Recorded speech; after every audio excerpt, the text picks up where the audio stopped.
expositiva no livro de Malaquias, intitulada O Culto que Agrada a Deus. O livro de Malaquias é muito conhecido, especialmente por causa do capítulo 3, verso 10, que fala a respeito do dízimo.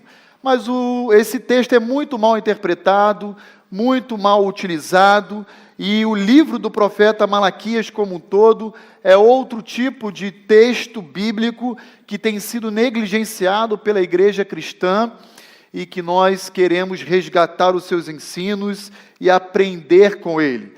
Se você tem dificuldade de localizar na Bíblia o livro dos profetas como um todo, Malaquias vai a dica, é o último deles, né? Ele está aí antes de Mateus, que é o primeiro livro do Novo Testamento. Agora, talvez você não saiba de uma informação. Na verdade, o livro de Malaquias é o último livro do nosso Antigo Testamento. Mas não é assim que ele se encontra, por exemplo, na Bíblia judaica. Existem 3 versões de Bíblias. A mais antiga é a Bíblia judaica, que é composta apenas pelo Antigo Testamento, que equivale aos nossos 39 livros do Antigo, mas que no original hebraico são apenas 24 livros. Mas, pastor, 24 para 39 tem 15 a menos, o senhor diz que é igual? É sim, é porque a nossa divisão do Antigo Testamento, ela fragmenta alguns livros únicos no cânon judaico e é dividido em 2 livros ou até 3 partes, como, por exemplo, 1º e 2º livro de Samuel, 1º e 2º livro de Reis, 1º e 2º livro de Crônicas. No cânon judaico é apenas um para esses 2 livros, de forma que vai se compactando e chegam a 24 livros. E no cânon judaico, Malaquias também é o último, mas da parte dos profetas, porque o último livro na Bíblia judaica, na verdade, é o livro de Crônicas, e não o livro de Malaquias. Mas temos uma segunda versão, que é a Bíblia católica, e se existe alguém entre nós que já foi católico ao longo da sua vida, há de se recordar que existem 7 livros a mais que o nosso cânon, que a nossa Bíblia, chamados de livros apócrifos e 2 acréscimos. Você tem no livro, ou na Bíblia católica, o 1º e 2º livro de Macabeus, o livro de Tobias, Judite, tem o livro de Sabedoria, que não é Provérbios, ok? Temos o livro de Eclesiástico e também temos o livro de Baruque, além do acréscimo do livro de Daniel e ao livro de Esther, um fragmento que foi inserido posteriormente a essas obras. E temos a terceira e última versão, que teve a sua origem, basicamente, na Reforma, ou melhor, o seu resgate na Reforma, né? Porque desde o período da Igreja Antiga, no final, perpassando por toda a história medieval, a Igreja Católica foi utilizando esses livros apócrifos, mas o cânon já tinha sido estabelecido e tinha sido reconhecido desde o ano 367. Então, nós temos em nossa mão 66 livros, que são compostos de 39 do Antigo e 27 do Novo. E é a respeito desse cânon que nós temos estudado aqui, porque cremos que é esse o cânon inspirado por Deus e útil para o ensino, repreensão, educação na justiça, correção, enfim, para todos esses benefícios à nossa alma. Eu queria lembrar você que o livro de Malaquias é um livro que vai, como todo livro profético, apresentar uma denúncia. Portanto, quando você olha essa imagem e pega esse título, Culto que Agrada a Deus, eu queria fazer 2 considerações antes de nós iniciarmos a nossa série. A primeira delas não é que o livro de Malaquias vai nos descrever o modelo ideal de culto de Israel. Pelo contrário, o culto que Malaquias vai nos descrever que acontecia entre os judeus, entre a tribo de Judá, era um culto reprovável por Deus. Pastor, então por que o senhor coloca o nome da série de O Culto que Agrada a Deus? Porque nós entendemos que à luz da denúncia do profeta Malaquias, nós podemos aprender como apresentar a Deus um culto agradável a Ele. E não porque Israel apresentava um culto verdadeiramente aprovado por Deus. Nós vamos aprender isso ao longo do livro de Malaquias. E a segunda consideração que se faz necessário a gente mencionar é que o culto judaico é distinto do culto cristão. E embora a igreja ainda não houvesse sido apresentada no mundo, ela só surge com Atos 2, nós temos o ensino bíblico no livro de Malaquias sobre a maneira como se deve prestar culto a Deus. E essa maneira é a mesma, com humildade, reverência, temor, dependência, entre outros adjetivos. Por isso nós podemos olhar para o livro de Malaquias e entender qual é a mensagem que o profeta nos ensina para o culto cristão hoje. Nós podemos aprender muito com o livro de Malaquias e essa é a nossa intenção. Então abra comigo a sua Bíblia no livro do profeta Malaquias e observe comigo, já nos versos iniciais desse livro, como o nosso culto deve ser pensado, como o nosso culto deve ser planejado, não em torno das aspirações humanas, não em torno da vontade da audiência ou do público, e sim da pessoa de Deus. Observe ainda nesse livro, e nós iremos aprender isso ao longo desses pelo menos próximos 2 meses juntos, que a motivação que deve estar presente no coração do adorador deve estar alinhada com o desejo do adorado. Nós não podemos cultuar a Deus da maneira como nós entendemos ser o melhor. O próprio Deus, que é o objeto da nossa adoração, o sujeito da nossa devoção, Ele nos apresenta alguns princípios na sua palavra que nós devemos respeitar na apresentação de um culto a Ele. Outro elemento que nós vamos aprender no livro do profeta Malaquias é que Deus exige na adoração do seu povo coerência entre aquilo que nós cremos e a prática da qual vivemos. O povo de Israel já tinha voltado do exílio, já tinha aprendido ao longo de 70 anos como é terrível cair na mão do Deus vivo. O povo sabia, inclusive pela lei, que eles não deveriam, por exemplo, contrair matrimônio em julgo desigual. E o que Malaquias vai denunciar? Aquele povo: vocês estão casando com pagãs. Malaquias é um daqueles profetas depois do exílio, pós-exílio. E Malaquias provavelmente conviveu ali com Esdras e Neemias, e encontra um momento de frieza espiritual do povo.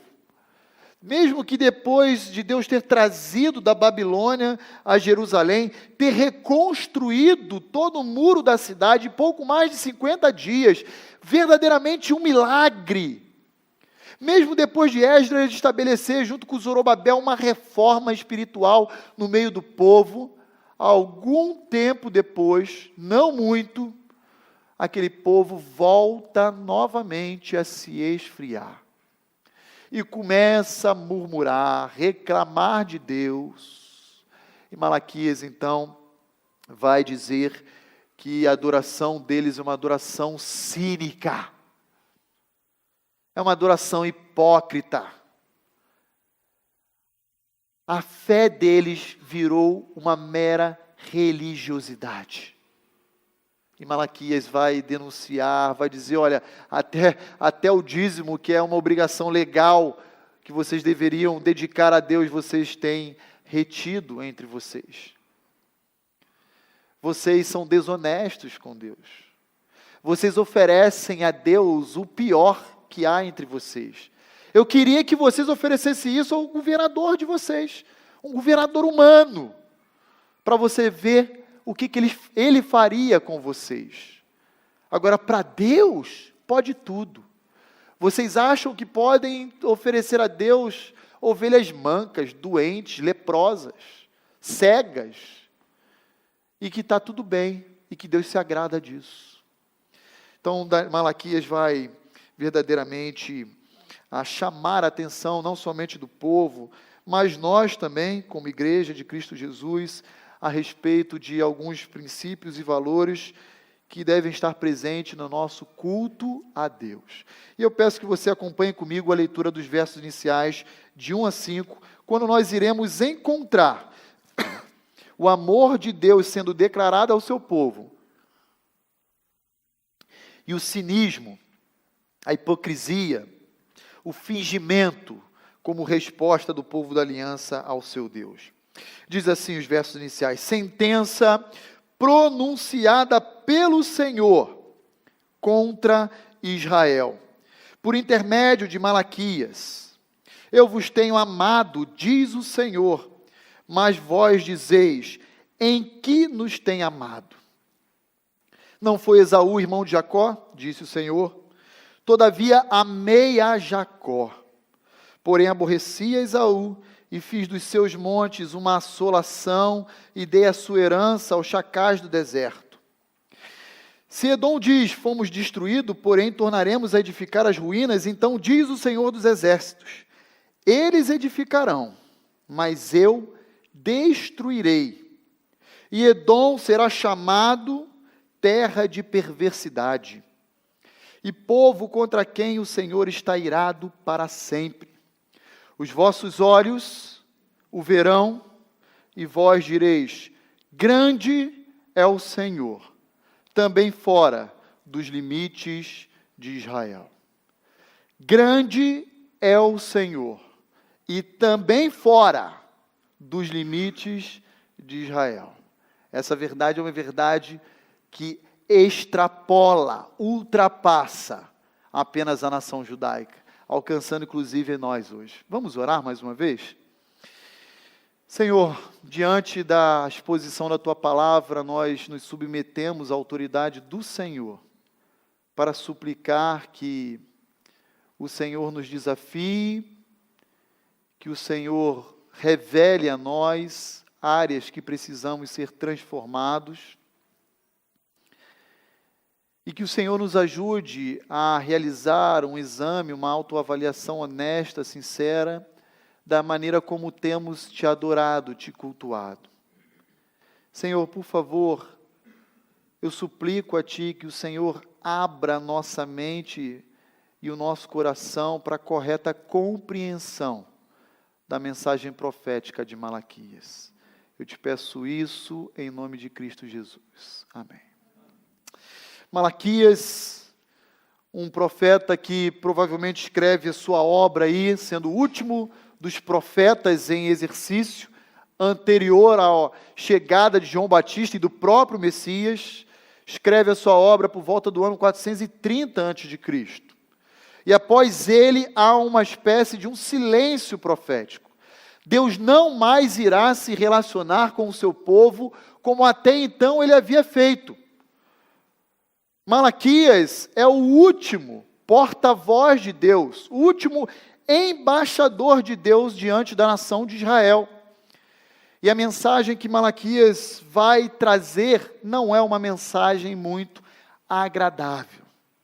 Se você observar comigo aí o versículo 1, nós já iniciamos esse livro com uma sentença. Em algumas versões, como é traduzido, advertência, mensagem. Essa é uma expressãozinha chamada massá no hebraico, que significa fardo ou peso. Era de fato um fardo, um peso aos olhos de Deus ver a prática cultica do seu povo. Como também verdadeiramente foi um fardo e um peso para Malaquias ter que transmitir isso à sua nação. Como também foi um fardo e um peso danado ao povo ser confrontado pela palavra de Deus. Mas existe um julgamento, uma sentença condenatória sobre aquela nação. E eu quero chamar a sua atenção para o fato de que Deus sempre começa o seu julgamento pela sua própria casa. Deus há de julgar toda a humanidade, de Adão ao último homem na face da terra, todos, absolutamente todos, passarão por um julgamento da parte de Deus. A diferença é que os santos Passarão por um tribunal que o apóstolo Paulo, em 2 Coríntios 5, especificamente, vai chamar de tribunal de Cristo, que não é um julgamento de salvação, porque os salvos já estão salvos, mas um julgamento de galardão ou recompensa pelos atos de justiça que os santos praticaram em vida. E o restante de toda a humanidade passará posteriormente por um julgamento, esse sim, de condenação. Terrível, que Apocalipse 20 vai nos descrever como sendo o julgamento do grande trono branco, onde o mar, os mortos serão trazidos à existência perante o próprio Deus para serem julgados. Essa maneira, essa ordem de Deus julgar primeiro os da sua casa, o seu povo, para depois julgar os de fora, ele já existia, inclusive, na antiga aliança. Se você consegue lembrar do livro do profeta Abacuque, outro profeta considerado menor, você há de se recordar que Abacuque entra em crise existencial por saber que Deus ia julgar Israel, trazendo uma nação ímpia e pior do que os judeus para subjugá-los, como foi a Babilônia. Nós também sabemos, por exemplo, à luz do livro de Isaías, que os assírios iriam julgar as 10 tribos do Reino do Norte. Mas sabe o que é interessante? Depois que Deus julga o seu povo, Israel, ele também julga na sequência a Assíria, Babilônia, os edomitas, os egípcios, entre todos os outros povos. E sabe o que é mais interessante em ver em tudo isso? Que o povo da aliança de Deus, tanto Israel, quanto hoje, da nova aliança, a igreja de Cristo, sempre será preservada pelo nosso Deus. Os outros povos deixaram de existir. Nunca mais Edom voltou a ser uma nação. Babilônia, alguém conhece onde fica a Babilônia? Só pela arqueologia. Não existe mais babilônios hoje. Alguém conhece algum descendente de assírio? Deixou de existir. Deus extinguiu da face da terra o nome de cada um deles. Mas Deus há de julgar a todos, a começar da sua própria casa. Por isso, Malaquias vai pronunciar uma mensagem que é um fardo, e é uma mensagem nada agradável aos seus ouvintes, nada atraente, mas uma mensagem dura e de juízo. O peso que Malaquias vai transmitir ao seu povo não poderia ficar apenas com ele, porque, como diz o versículo 1, esse peso foi pronunciado pelo Senhor. E quando eu leio essa passagem, eu temo e tremo com a minha responsabilidade enquanto pastor de igreja. Porque a nossa função, minha, do pastor Levi, de tantos outros pastores, ao subir nesse púlpito, não é outra senão transmitir a mensagem de Deus, maçã de Deus ao seu povo. Não estamos aqui para fazer marketing pessoal. Nenhum pastor ou líder tem autorização dada por Deus para fazer do púlpito um comércio. Muito menos um lugar de autoajuda. Não temos a liberdade de assumir essa posição e oferecer uma mensagem seletiva, apenas parcialmente verdadeira, que agrada aos ouvidos de quem ouve. A nossa função, enquanto pastores que somos chamados por Deus, é de transmitir a mensagem de Deus que Ele quer para o seu povo. Essa mensagem não provém da nossa mente ou do nosso coração, daquele que vos fala. Essa mensagem provém da própria palavra de Deus. Infelizmente, irmãos, é profundamente lamentável vermos alguns púlpitos e alguns lugares se prostituindo, se corrompendo, servindo de tantas outras propostas que não anunciar a mensagem de Deus ao seu povo. É lamentável, é triste. Púlpito não é lugar para pastor dar indireta para a ovelha. Mas há muitos líderes que ficam alfinetando a ovelha do púlpito, dando indiretas. Eu tenho certeza que alguns que aqui estão me ouvindo, talvez já experimentaram situações extremamente constrangedoras como essa. A sentença, ela foi pronunciada pelo Senhor à nação da aliança, ao povo do pacto, a Israel. Ela não veio do coração de Malaquias. Aliás, diga-se de passagem, o próprio nome Malaquias significa meu mensageiro. Em outras palavras, um porta-voz. De forma que o que Malaquias está deixando registrado em seu livro não é fruto do seu entendimento ou da sua avaliação pessoal do povo, e sim uma mensagem da parte do próprio Deus à nação da aliança. Quando nós olhamos o versículo 2, nós encontramos agora, antes de um fardo, antes de uma palavra de juízo, uma declaração de amor. Olha quais são as primeiras palavras que Deus diz ao seu povo: eu vos tenho amado. Parece que eu consigo ver Deus abrindo um sorriso para aquele povo antes de anunciar o puxão de orelha e dizendo: eu te amo, meu povo. E sabe qual é a maneira como Israel reage a uma declaração de amor tão linda quanto a de Deus com eles? Israel se volta, ou melhor, Judá, para Deus e diz: é verdade? Como assim o Senhor nos tem amado? De que maneira o Senhor nos ama? Nós estamos passando dificuldades. A nossa colheita já não gera os frutos de que necessitamos. O clima está tenso. Estamos fragilizados. Nossa economia está arrasada. E o Senhor vem até nós para dizer que nos ama.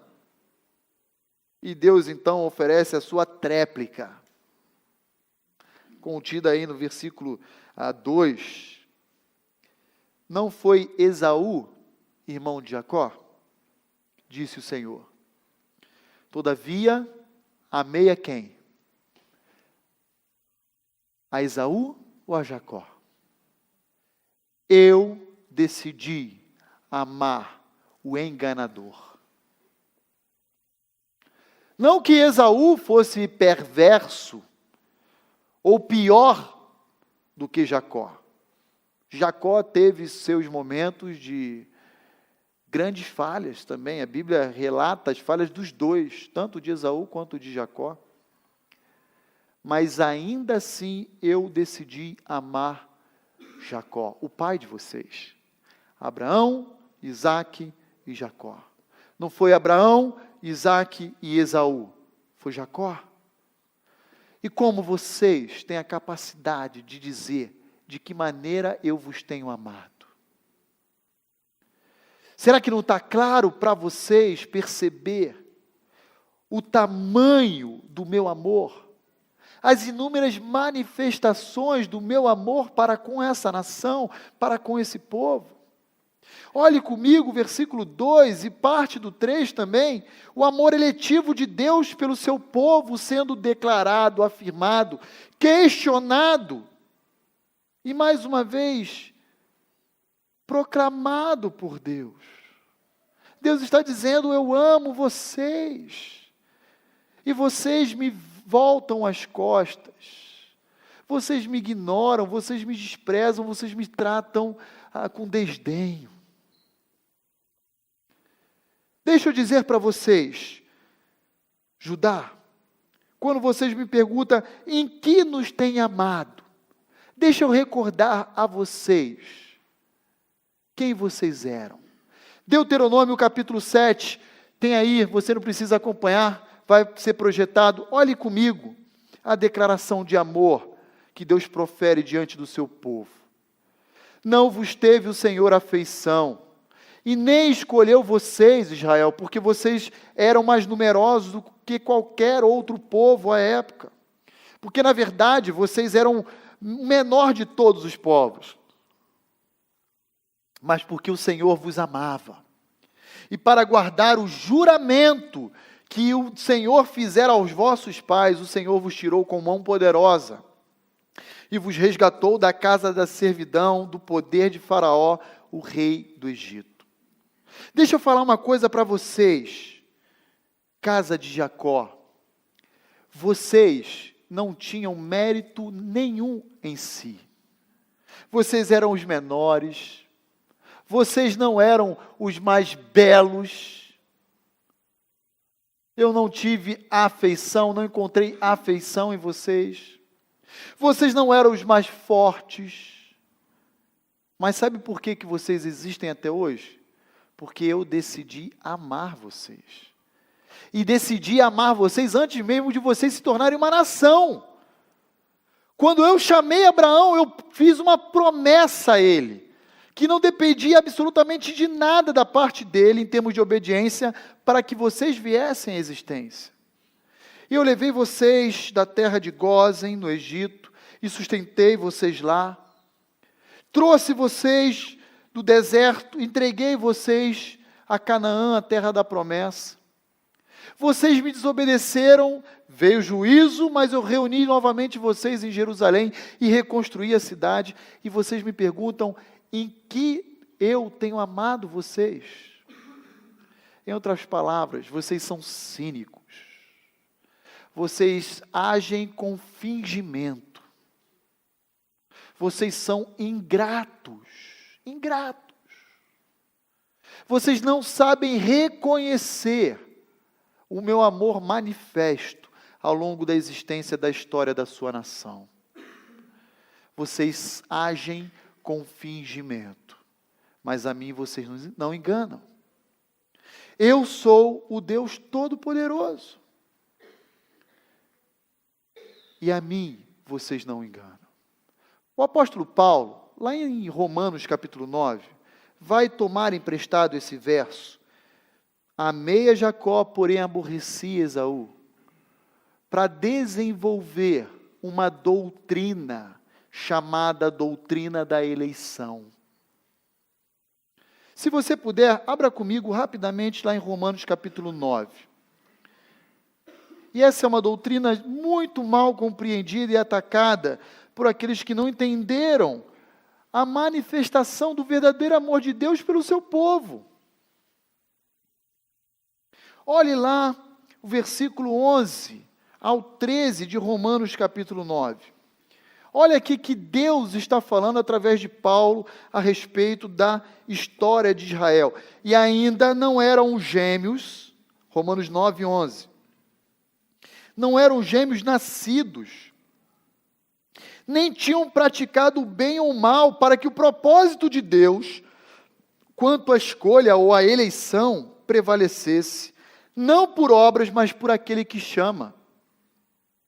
Deus decidiu amar Jacó e não Esaú, não foi por qualquer ato que Jacó ou Esaú tenha praticado. Paulo diz, eles ainda nem nascidos eram quando Deus escolheu a cada um deles. E já fora dito a ela, a Rebeca, o mais velho será servo do mais moço. Como está escrito, e agora Paulo cita Malaquias. Amei a Jacó, porém me aborreci de Esaú. Deixa seu dedo aí e vai comigo em Gênesis capítulo 25. Vamos olhar mais um pouco essa história entre Esaú e Jacó, para que a gente possa compreender melhor a mensagem de Malaquias e a declaração de amor de Deus a Israel. Gênesis 25, a partir do verso 21 até o verso 26. Olha aí comigo e acompanhe a leitura. Isaque orou ao Senhor por sua mulher, porque ela era estéril. E o Senhor lhe ouviu as orações, e Rebeca, sua mulher, concebeu. Olha que graça, que generosidade, que bondade de Deus. Verso 22. Os filhos lutavam no ventre dela. Dentro da barriga de Rebeca já havia o quê? Briga. Está aí, ó, não é a invenção do pastor Roni, está escrito aí. E o que Rebeca fala? Então disse, se é assim, se é nesses moldes para haver briga, divisão, por que vivo eu, a mãe dessas crianças? E consultou ao Senhor.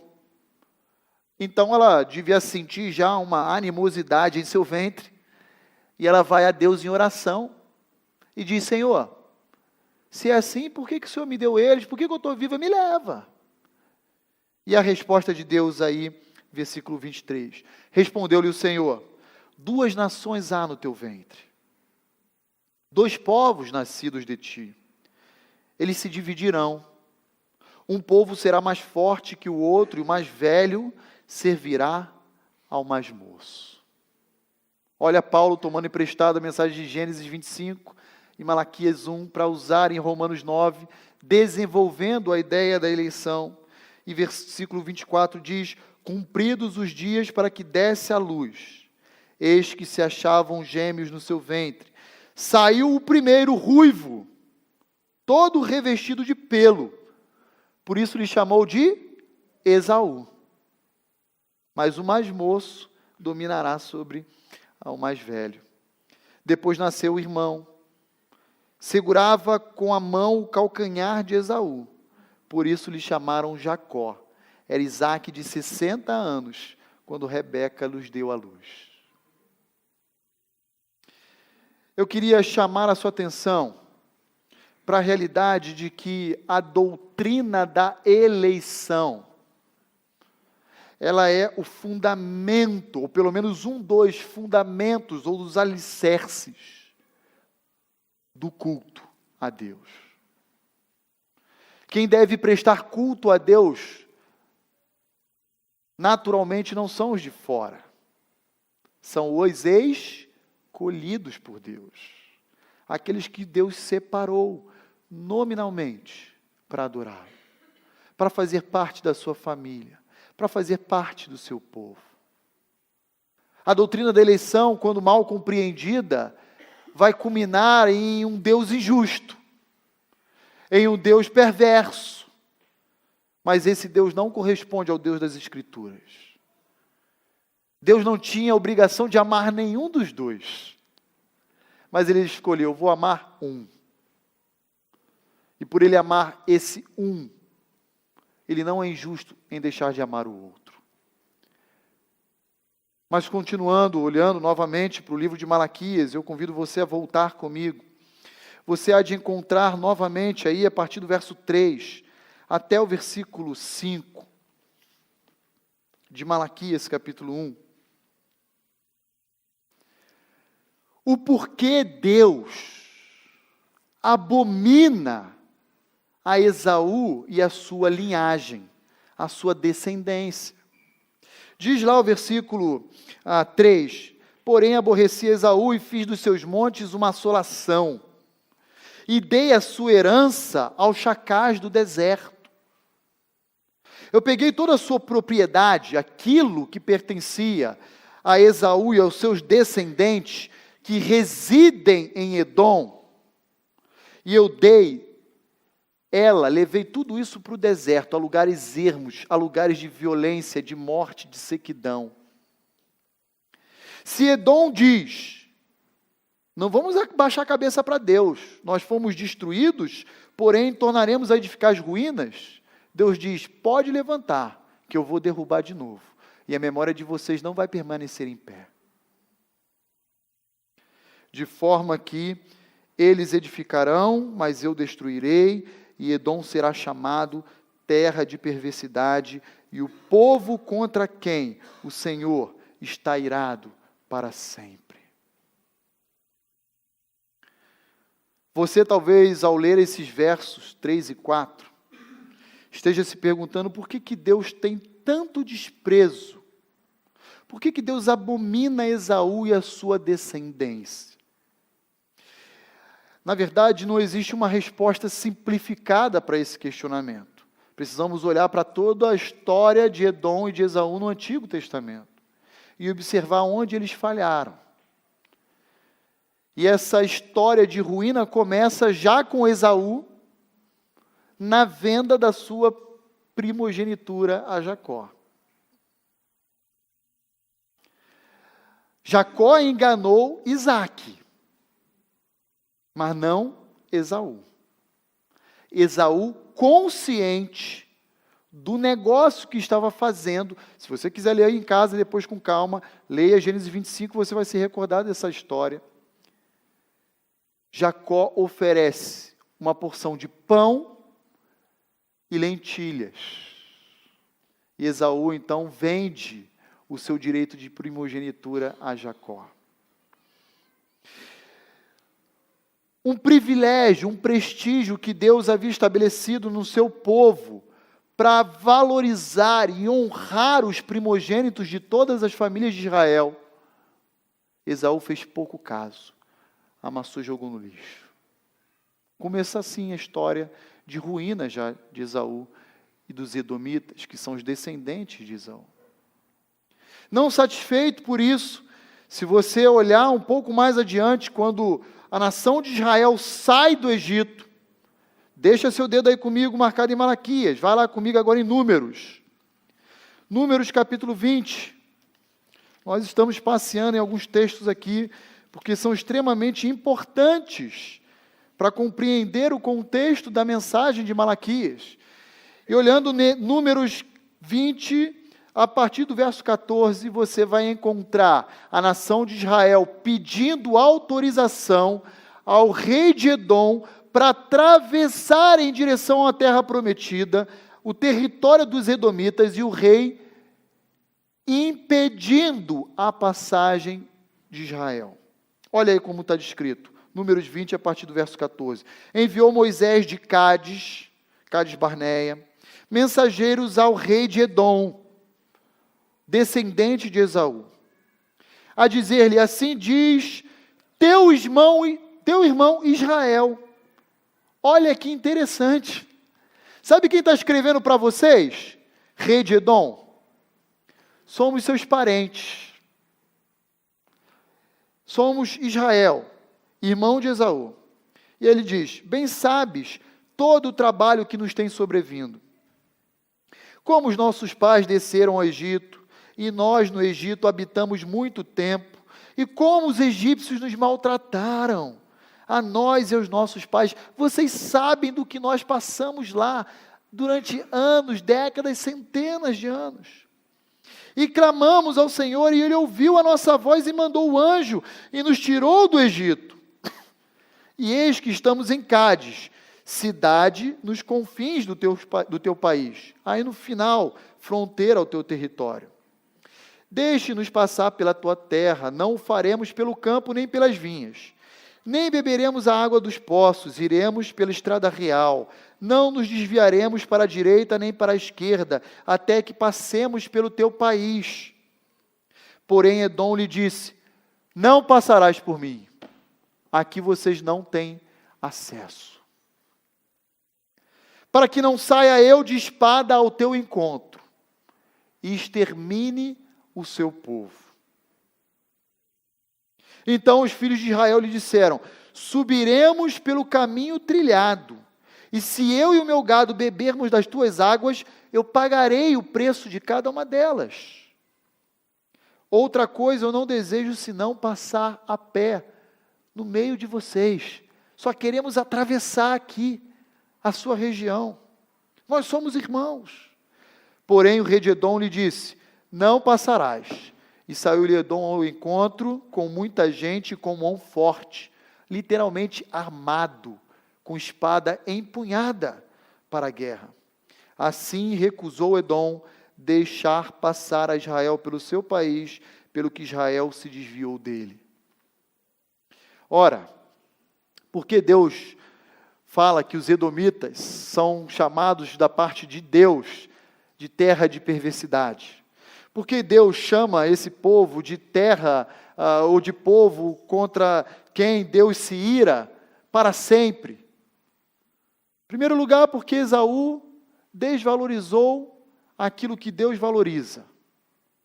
Segundo lugar, porque a sua linhagem, a sua descendência, se opõe ao povo da aliança, tanto quanto os pagãos e as nações inimigas. Terceiro lugar, mas também não menos importante do que essas outras duas alegações, apenas para o seu conhecimento, quando a Babilônia estava prestes a invadir o Reino do Sul e colocar as duas tribos em cativeiro, levando para Suzã, sabe quem fez aliança com a Babilônia? Saqueou Jerusalém, destruiu o povo. Adivinha quem foi? Os edomitas. Então vamos viajar mais um pouco em outro texto bíblico. Abra lá comigo no livro do profeta Obadias. Pastor, Obadias é bíblico? É bíblico, fique tranquilo. Está depois de Amós, tá bom?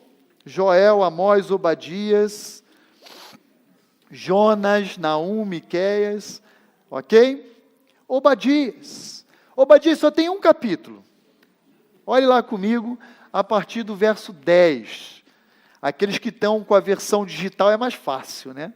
Só clicar lá no índice, aí já resolve o seu problema. Mas aqueles que são mais da moda antiga, né? Prefere o papel, então está lá, Obadias. Aliás, quando eu era embaixador do rei, nós tínhamos lá a nossa gincana de desembaiar a espada.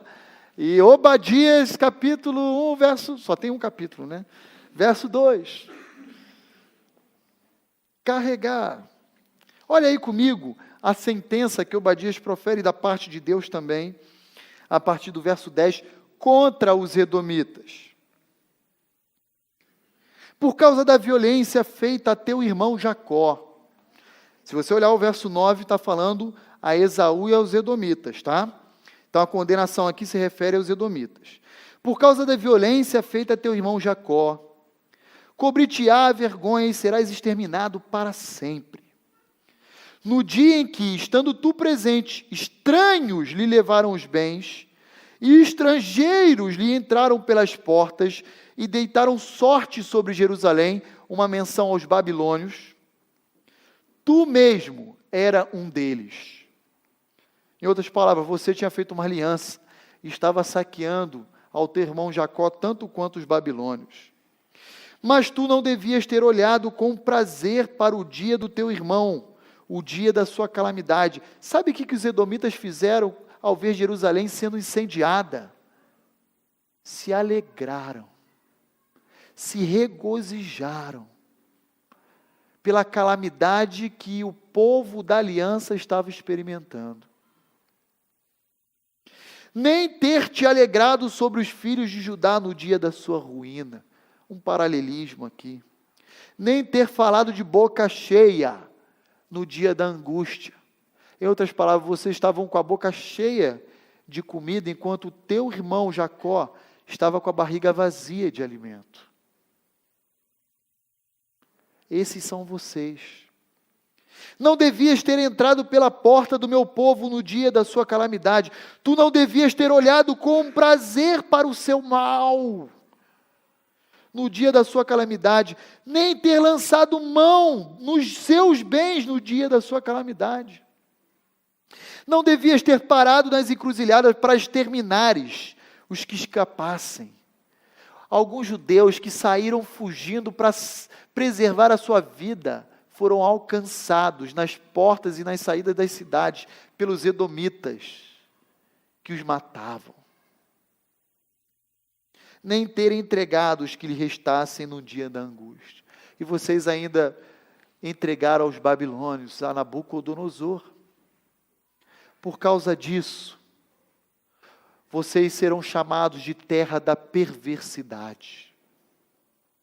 Por causa disso, vocês serão lembrados como sendo um povo contra quem o Senhor está irado para sempre.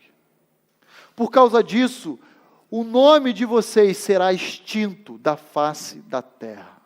E então o versículo 5 diz: vocês da casa de Jacó verão, e vocês dirão, grande é o Senhor, não apenas entre vocês, mas também fora dos limites de Israel.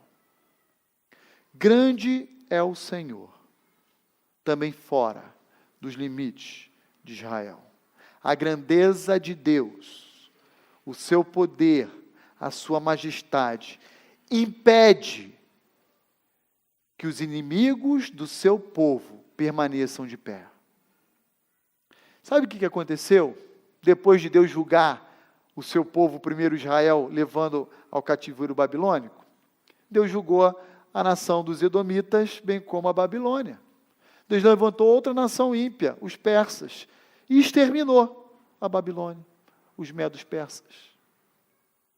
Exterminou os edomitas, de maneira que nenhum deles, absolutamente nenhum deles, continuam vivos hoje para contar a história do seu povo. Diante dessas verdades, de que Deus deixou para a sua nação, quero concluir o nosso tempo aqui hoje, oferecendo duas considerações no que diz respeito à prestação de culto a Ele. Primeira consideração: toda vez que nós viemos à igreja adorar a Deus comunitariamente, ou seja, prestarmos culto a Deus, nós precisamos realizar um exame em nosso coração e avaliar a maneira como nós estamos adorando a Deus. Temos que ter cuidado com a postura no momento em que prestamos culto a Deus. Você deve se recordar da história de Caim e Abel. Ambos prestaram culto a Deus. Porém, qual é o desfecho da história? Deus se agradou do culto de Abel e não de Caim. E não tem a ver com o tipo de oferta que foi oferecida a Deus. Tem a ver com a postura, a maneira como adoramos a Deus. Sabe qual era a maneira que Israel estava cultuando a Deus? Israel estava adorando a Deus de forma cínica, fingida, falsa. Mas Deus percebe todas as coisas. E a Ele ninguém é capaz de enganar. Não podemos ser cínicos ou hipócritas no culto que prestamos a Deus. Devemos reconhecer o amor dEle, apesar das dificuldades que nós possamos estar experimentando no momento. Não é pecado algum se chegar a Deus em adoração de forma triste, pesarosa, abatida, desanimada, e pedir auxílio a Ele. Aqui é lugar disso. Ana fez isso quando estava sendo chantageada por Penina. Não há problema algum você vir à casa do Senhor algum dia triste, desanimado, sem força. Você não pode vir de uma forma orgulhosa, sarcástica, ingrata, como a nação de Israel ia regularmente adorar a Deus. Essas ações são sintomas típicos de ingratidão, de descontentamento. Se você possui problemas, sejam eles de qualquer natureza, não finja que eles não existam. Não finja que ele não existe. Resolva-os quanto antes. Mas não venha adorar a Deus de uma forma fingida. O pastor Roni você engana. Talvez o seu cônjuge você é capaz de enganar. Mas a Deus ninguém consegue enganar. Preste atenção na postura do seu coração, da sua vida, quando você vem adorar a Deus. Tire tudo aquilo que compete com a sua mente, o seu coração, e foque em Deus. É possível que você já tenha experimentado oportunidades em que algumas preocupações te assolavam o coração e você estava o tempo todo no culto pensando, amanhã é segunda-feira, vou voltar para o trabalho e o que eu vou encontrar nessa semana lá?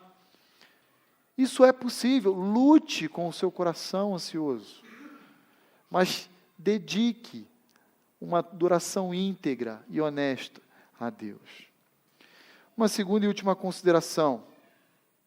Tenha como fundamento bíblico do seu culto a Deus a verdade ou a doutrina da eleição. Estamos aqui porque Ele nos escolheu. É porque sabemos que Ele nos amou primeiro. É porque sabemos que não fomos nós que o escolhemos, e sim Ele que nos escolheu. É que nós devemos manifestar a nossa gratidão a Ele e oferecer a nossa adoração sincera, oferecer o nosso louvor, as nossas forças, a totalidade do nosso ser a Ele. Sabe quem deve adorar a Deus?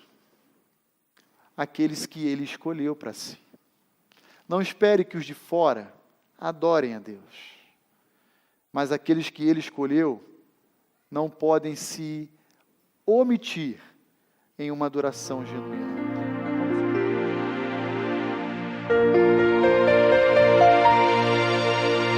Vamos